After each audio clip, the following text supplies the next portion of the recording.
मी बजरंग सत्वशिला मनोहर सोनवणे लोकसभेचा सदस्य म्हणून निवडून आलो असल्याने परमेश्वरास स्मरून शपथ घेतो की मी विधीद्वारा स्थापित भारतीय संविधानाप्रत अनन्य श्रद्धा व निष्ठा बाळगीन।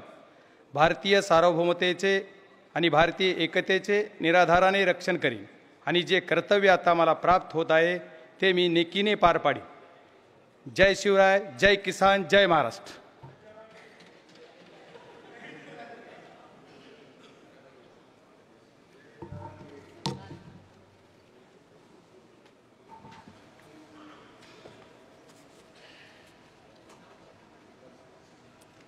श्री ओम प्रकाश गोपाल सिंह अलियास पवन राज निंबालकर।